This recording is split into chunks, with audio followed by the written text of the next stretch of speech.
is actually indicative of a national story that I want everyone to be paying attention to, a national strategy that not only universities, but other organizations that are losing funding are going to use. It's called, remember this term, it's called malicious compliance. When organizations like Northwestern have a bunch of wasteful, unhelpful programs that nobody likes, and they want to protect them, not because they care so much about them, but because they don't want to have anyone tell them what to do with your money, frankly, our taxpayer money. And so what do? They start to take the money away from the popular programs, from the things that no one really has a problem with, so that they can basically use them as human shields. In other words, I want to protect my salary, so I'm not going to cut that, but I'll take away money from the children, or I'll take away money from alumni events. It's called malicious compliance, Emily, and I'm sure you've seen some examples of it already. Harvard saying, well, we're not going to be able to do cancer research anymore.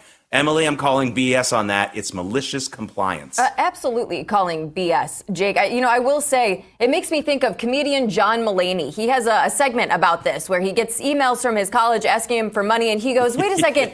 You spent it already? Think about this. These lecture halls with all of these hundreds of students all giving tens of thousands of dollars to these universities, to Northwestern in particular. And they spent it already? That now they are going to cut alumni events? Give me a break. This really doesn't have a lot to do with federal funding. They need to be doged. I want a list of 5 things that Northwestern did at work next week that doesn't include indoctrinating youth with liberal ideology. And I want to see their numbers. I want to see their budget. How are they actually spending their money? It just, it really is frustrating, Jake. And I think you're right. This malicious compliance is going to be a tactic that we're going to see not only in education, but other sectors of society as well.